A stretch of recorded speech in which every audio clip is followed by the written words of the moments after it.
So, kamusta po mga Streetwise? Ako po si Takero Miyamoto at welcome po sa aking munting channel. So, mga kababayan, pag-usapan natin to. So, ngayon, tuwan-tuwa po ngayon itong si Nicholas Kaufman. Kasi nga po, gamit na gamit po yung Senate hearing nga po ni Amy Marcos. At malamang, magamitin po ng depensa ni Duterte yung nangyari pong Senate hearing ni Amy Marcos dito sa Pilipinas para nga po palayain si Digong.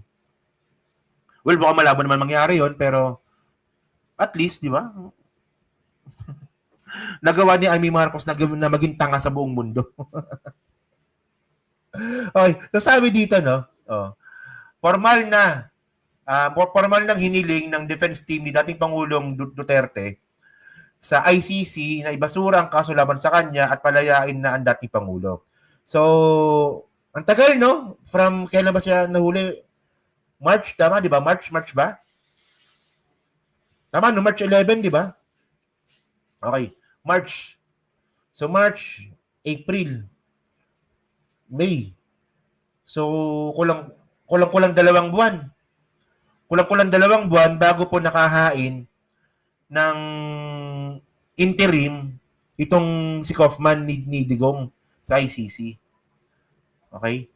So, ito, panoorin lang muna natin itong balita from News 5. Okay. So, na ba yun? Ito. Sige.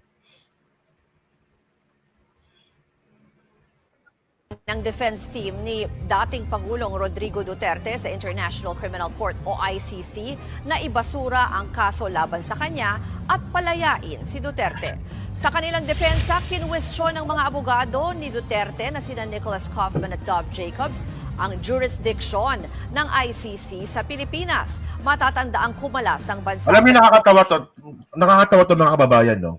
Kasi kung walang jurisdiction ng ICC sa Pilipinas, in the first place, dapat hindi na po naglabas ng warrant yung ICC. Hindi ko po talaga alam kung paano nila ilulusot ito eh. Hindi ba nakuha niyo yung point ko? Hindi ko talaga alam kung paano nila ilulusot ito. Pero ngayon, malinaw mga kababayan na ang ginawa po ni Kaufman na dahilan para po palayain si Digong, gamit po ang interim, wala daw jurisdiction ang ICC sa Pilipinas. Ako ba? Sige. Sa Rome Statute ng ICC noong 2019. Dahil daw dyan lahat ng mga hakbang ng ICC kaugnay sa kaso ni Duterte, walang legal foundation at dapat ipawalang bisa. Dagdag pa ng mga abogado ni Duterte na abuso ang otoridad ng ICC nang aprubahan nito ang investigasyon sa war on drugs noong 2021.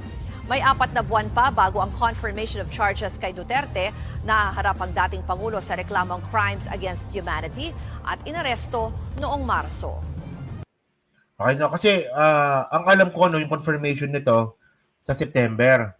So kapag na-confirm na po talaga yung pag-confirm na po talaga yung kaso ni Digong sa ICC, tuloy-tuloy na po talaga ito.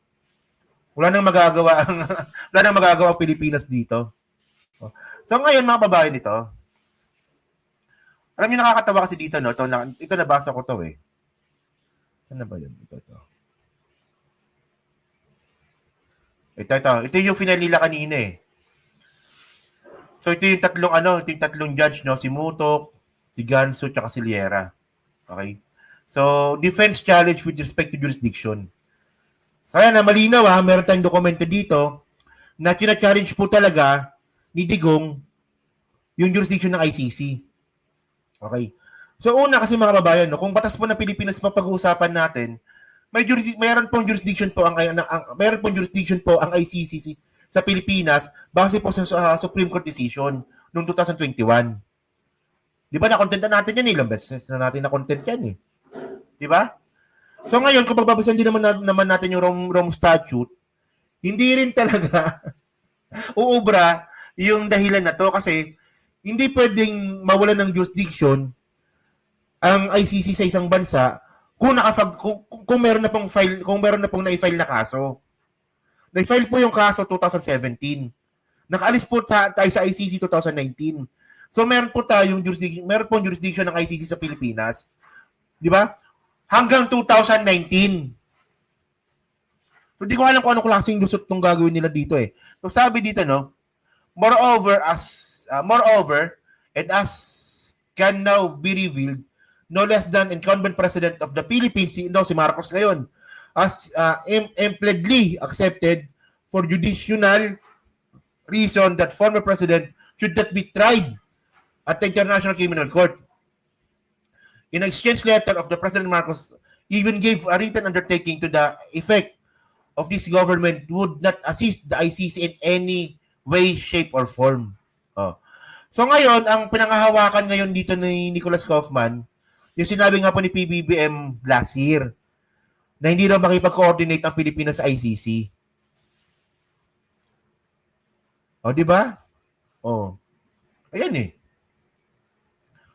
Ewan ko lang, no? Pero mga babayan po ngayon, ang malino kasi dito, mga ka-streetwise, mukhang magagamit po talaga yung ginawa ni Amy Marcos na hearing dun po sa Senate para po palayain si Digong.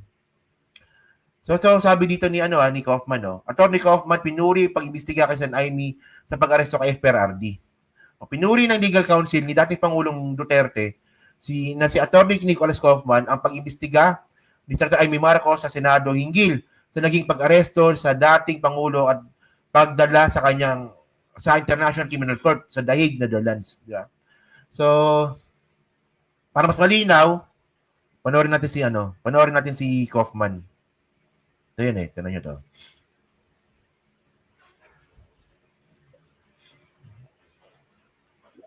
Following the proceedings in the Senate, I've even read the final report. Yes. I've seen the thorough work that has been done by Senator Amy Marcos. Mention has been made of the arrest. Mention has been made even of the jurisdictional arguments. They are very compelling and they support our arguments as well. So, Are you saying, sir, that the result of the Senate inquiry actually favors the application of your jurisdictional argument? there are definitely arguments that can be derived from that report and will be used. Reference will possibly be made as well. Diba? Sabi ko sa inyo gagawing reference eh. Sabi ko sa inyo puta talaga si Amy, gago talaga to eh. Oh, sabi ni Kaufman, gagamiting reference po yung committee report ni Amy Marcos sa ICC para palayain si Digong. So malinaw mga kababayan, ginamit ni Amy Marcos ang Senado ng Pilipinas para po ipagtanggol si Duterte sa ICC. Dapat po ngayon kung sinasabi na mga DDS na pagbabastos sa soberanya, yung ginawa kay Digong, so ngayon, pamabastos din po sa soberanya, yung gamitin ninyo sa kaso, yung Senado, pabor kay Digong sa ICC. Di ba? Napaka-double standard ng mga hayop na to. So grabe kaya pala mga kababayan, malinaw po talaga yung intensyon ni Amy. Simula pa lang ng hearing mga kababayan, nakita na po natin na ang pinaka-intensyon talaga ni Amy, hindi po makita ang katotohanan. Ang ginagawa po ni Amy, mga ka-streetwise, maghanap ng butas, yun pala, gagamitin pala sa ICC. Grabe nakakahiya to. Kaya ito kaya nga pa sinasabi nga po natin, dun po sa mga loyalista na naniniwala pa rin po kay Amy Marcos, mag-isip-isip po kayo. Meron pa tayong 10 araw para mag-isip. Di ba? Kung ang inyong dahilan para iboto pa si Amy Marcos dahil siya po isang Duterte, dahil isa po siyang Marcos, pag-isipan niyo pong maigi.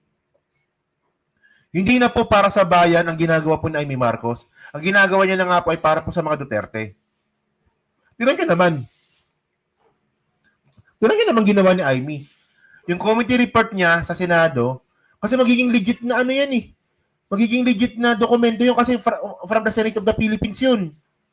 Oh, yung dokumento ni Amy Marcos from Senate, gagamitin ngayon ni Kaufman para maging reference po sa kaso ni Digong para palayain po siya at magamit sa interim. So, ayun nga po ibig ko sabihin dito. Kung kayo po, meron pa rin po kayong rason at ang rason po ninyo ay boto si Amy Marcos dahil isa siyang Marcos at kayo isang loyalista, pag-isipan niyo pong mabuti. Tandaan niyo po mga babayan, nung nakaraang araw po, ang sinisigaw na po ni Sara Duterte, impeachment. Impeachment laban kay Bongbong Marcos na. Isipin niyo lang. Ang sinisigaw na po ni Sara Duterte nung nakaraan, impeachment na po kay Bongbong Marcos. Kasi daw po, yung ginawa daw po ng PBBM administration kay Duterte na pinaaresto niya sa ICC, ilabag daw po ito sa Constitution. So betrayal of public trust daw po ito and culpable of violation of the Constitution. So isipin niyo lang mga kababayan, pag si Amy Marcos po nanalo, di ba?